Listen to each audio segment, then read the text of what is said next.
আর মাত্র কিছুদিন পরই আসতে চলেছে শ্রাবণ মাসের দ্বিতীয় সোমবার।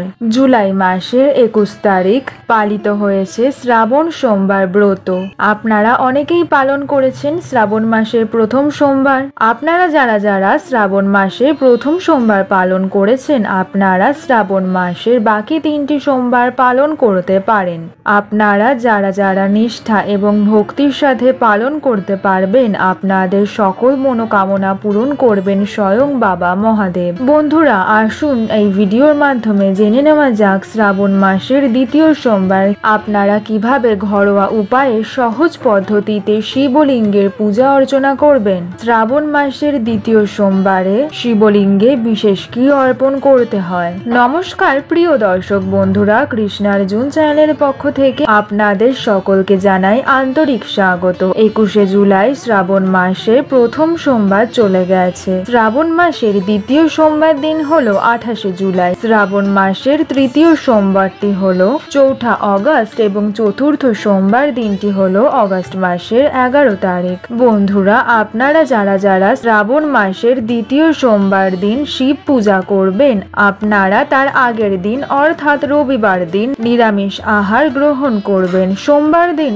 সকালবেলা ঘুম থেকে ওঠার চেষ্টা করবেন। বন্ধুরা, যদি সম্ভব হয় এই দিন অর্থাৎ শ্রাবণ মাসের দ্বিতীয় সোমবার দিন চেষ্টা করুন ব্রহ্ম মুহূর্তে অর্থাৎ ভোর 4টে থেকে 5টার ভেতরে ঘুম থেকে উঠতে। এরপর স্নান পর্ব সেরে আপনাদের গৃহে ঠাকুর ঘরে শিবলিঙ্গের পাশে বা নিচে অঙ্কন করবেন আলপনা। শিবলিঙ্গ উত্তর দিকে মুখ করে রাখবেন। বন্ধুরা, আপনারা উত্তর দিকে মুখ করে শিবলিঙ্গে জল অভিষেক করবেন এবং শিবলিঙ্গের পূজা অর্চনা করবেন। কোনো কারণে যদি আপনারা শিবলিঙ্গের উত্তর দিকে মুখ করে পূজা অর্চনা করতে না পারেন, তাহলে আপনি পূর্ব দিকে বসেও পূজা অর্চনা করতে পারেন। তবে বন্ধুরা, শিবলিঙ্গটি আপনারা উত্তর দিকে মুখ করে রাখবেন। বন্ধুরা, কোনো কারণে যদি আপনারা শিবলিঙ্গের উত্তর দিকে মুখ করে পূজা অর্চনা করতে না পারেন, তাহলে আপনি পূর্ব দিকে বসেও পূজা অর্চনা করতে পারেন।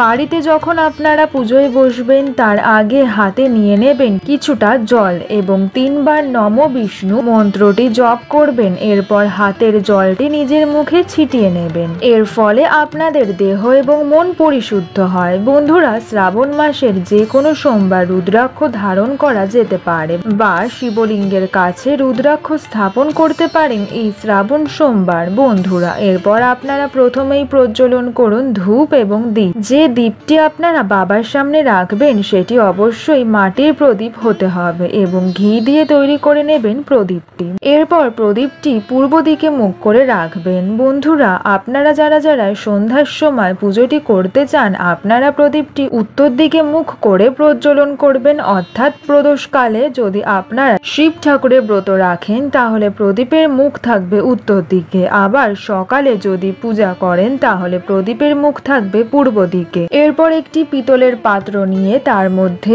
অঙ্কন করুন ওম চিহ্ন।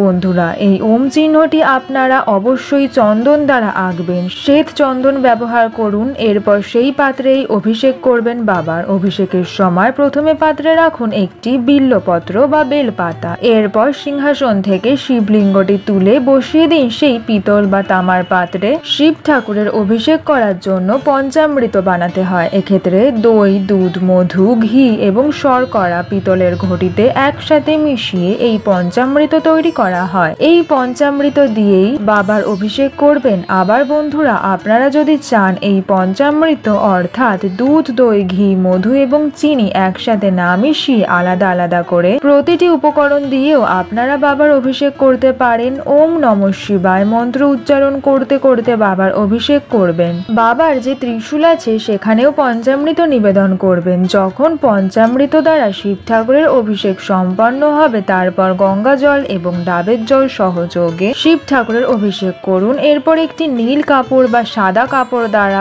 ভালোভাবে মুছিয়ে দিন শিব ঠাকুরকে। আর পুনরায় বাবাকে আপনাদের সিংহাসনে স্থাপন করুন উত্তর দিকে মুখ করে। দেবাদিদেব মহাদেবের পছন্দের ফুল এরপর অর্পণ করুন, যেমন কলকে ফুল, ধুতরা, আকন্দ, অপরাজিতা, যে কোনো হলুদ অথবা সাদা ফুল মহাদেবের উদ্দেশ্যে অর্পণ করুন। চন্দন দিয়ে শিব ঠাকুরের তিলক দিয়ে দেবেন। আপনারা ডান হাতের অনামিকা আঙুল আঙুল দিয়ে এরপর পুজোর সব থেকে গুরুত্বপূর্ণ উপকরণ অর্থাৎ বিল্বপত্র। বন্ধুরা, 11টি বিল্বপত্র এবং দূর্বা ঘাস ভালোভাবে চন্দনে মাখিয়ে শিব ঠাকুরের উদ্দেশ্যে অর্পণ করুন। বেলপাতা শিবলিঙ্গে দেওয়ার সময় ওম নমঃ শিবায় মন্ত্রটি 3 বার জপ করুন। 11টি বেলপাতা একটি একটি করে অর্পণ করুন। এরপর নিখুঁত একটি পান পাতা নেবেন, পান পাতার মধ্যে সিঁদুরের ফোঁটা দিয়ে দেবেন। আপনার ডান হাতের অনামিকা আঙুলটি দিয়ে পান পাতায় গোটা সুপারি রাখবেন, এটিতেও সিঁদুর মাখিয়ে নেবেন। এই পান পাতা এবং সুপুরি একসাথে নিবেদন করবেন শিবলিঙ্গের গৌরী পীঠে।